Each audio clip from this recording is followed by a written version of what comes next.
وقالت طائفۃ، اب ایک بڑی سازش کا ذکر ہو رہا ہے کہ جو انہوں نے کی تھی مسلمانوں کے خلاف اور محمد رسول اللہ کو ناکام بنانے کے لیے۔ اس سازش کا پس منظر کیا تھا کہ چونکہ صورتحال یہ آ چکی تھی دنیا کے سامنے کہ جو ایک مرتبہ دائرہ اسلام میں داخل ہو جاتا تھا، اب چاہے اسے مار دیں، اسے پیٹیں، اسے بھوکا رکھیں، اسے سزا دیں، جو بھی ٹارچر کریں، واپس نہیں آتا۔ تو دھاک بیٹھ گئی نا کہ اسلام کے اندر کوئی ایسی کشش ہے، اسلام کے اندر کوئی ایسی حقانیت ہے، کوئی ایسی مٹھاس ہے کہ ایک آدمی بڑی سے بڑی قربانی دینے کو تیار ہے، ایک دفعہ اسلام قبول کرنے کے بعد اسلام کو سے دستبردار ہونے کو تیار نہیں۔ یہ جو ساکھ بن گئی تھی، اس کو توڑنے کا ذریعہ سوچا انہوں نے کہ ایسا کرو، صبح کے وقت اعلان کرو کہ ہم ایمان لے آئے، سارا دن محمد کی صحبت میں رہو صلی اللہ علیہ وسلم، شام کو کہہ دو جی دیکھ لیا ہم نے، کچھ نہیں ہے یہاں، یہ دور کے ڈھول سہانے ہیں، ہم تو اپنے ہی کفر میں جا رہے ہیں، اپنے ہی راستے پہ جا رہے ہیں۔ اب اس سے یقیناً کچھ لوگ سمجھیں گے کہ انہوں نے سازش کی ہوگی، کچھ لوگ سمجھیں گے کہ بھائی بڑے متقی لوگ تھے، بڑے خشوع و خضوع کے ساتھ آئے تھے، بڑے اعلان کے ساتھ، شان کے ساتھ انہوں نے کلمہ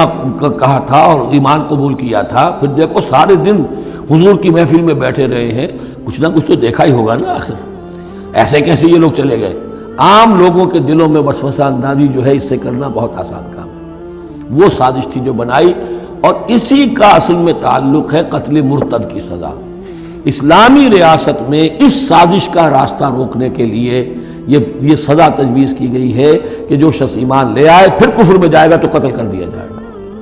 کیونکہ اسلامی ریاست کی بنیاد ہے، آئیڈیولوجیکل ریاست ہے، یہ ایمان اور اسلامی تو اس کی بنیاد ہے، اس کی جڑوں کو کھولنے والی جو چیز ہو سکتی ہے اس کی تو پوری جو ہے اس کی بندش اور اس کا سد باب ہونا چاہیے۔ وقالت طائفۃ من اہل الکتاب آمنوا بالذی انزل علی الذین آمنوا وجہ النہار، اور اہل کتاب کے گروہ نے یہ طے کیا ایمان لاؤ اس چیز پر جو نازل کی گئی ہے ان اہل ایمان پر صبح کے وقت، دن چڑھے، وَاکْفُرُوا آخِرَهُ،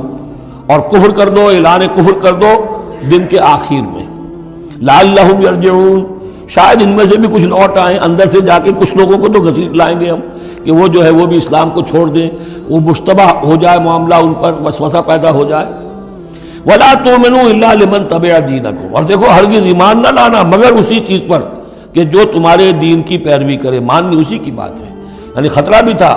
کہ 4-6 اگر ہم جا کر حضور کے پاس اگر چند گھنٹے گزاریں گے تو کہیں ایسا نہ ہو کہ ہم میں سے کوئی واقعی پھر اس کا دل کھل جائے، طے کر کے گئے دیکھو ایمان نہیں لانا ہے ہم نے، وَلَا تُؤْمِنُوا إِلَّا لِمَنْ تَبِعَ دِينَكُمْ،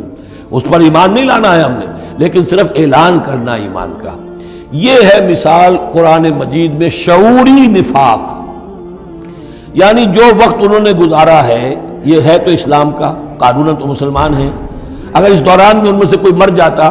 تو اس کی نماز جنازہ پڑھی جاتی، لیکن انہیں معلوم تھا کہ ہم مسلمان نہیں ہیں، جبکہ ایک وہ غیر شعوری نفاق ہے کہ اندر ایمان ختم ہو چکا ہے لیکن انسان سمجھتا ہے میں تو مومن ہوں، حالانکہ اس کا کردار وہ جو ہے منافقانہ ہے، اس کا عمل منافقانہ ہے، اور اس کے اندر سے ایمان کی پونجی جو ہے جیسے کہ دیمک کسی کڑی کو کھا جائے تو شیطین کو چٹ کر چکی ہے دیمک، لیکن یہ کہ بہرحال اوپر ایک پردہ پڑا ہوا ہے، وہ ہے غیر شعوری نفاق اور یہ ہے شعوری نفاق۔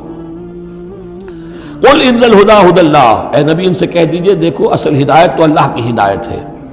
ان یؤتی احد، اب یہاں پر پھر ان کا قول آ رہا ہے کہ دیکھو ایمان نہ لانا، ان یؤتی احد مثل ما اوتیتم، مبادا کسی کو وہ شے دے دی جائے جو تمہیں دی گئی تھی۔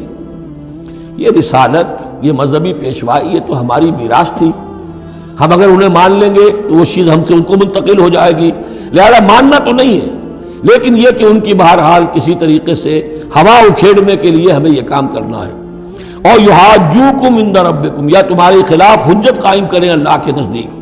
قل ان الفضل بید اللہ، کہہ دیجئے ان سے کہ فضل کل کا کل اللہ کے ہاتھ میں ہے، یؤتی ہے من یشاء، وہ جس کو چاہتا ہے دیتا ہے۔ اس نے 2000 برس تک ایک منصب پر تمہیں فائز رکھا، اب جو ہے تم اس منصب کے نااہل ثابت ہو چکے ہو، تمہیں معزول کر دیا گیا، اور اب ایک نئی امت ہم نے بنائی ہے اور اس کو اس مقام پر نصب کر دیا ہے، انسٹالیشن ہو چکی ہے۔ واللہ ذو الفضل العظیم، قل ان الفضل بید اللہ یؤتیہ من یشاء واللہ واسع علیم، اللہ بہت وسعت والا اور جاننے والا ہے۔ یختص برحمتہ من یشاء، وہ مختص کر لیتا ہے اپنی رحمت کے لیے جس کو چاہتا ہے۔ واللہ ذو الفضل العظیم، اللہ بڑے فضل کا مالک ہے۔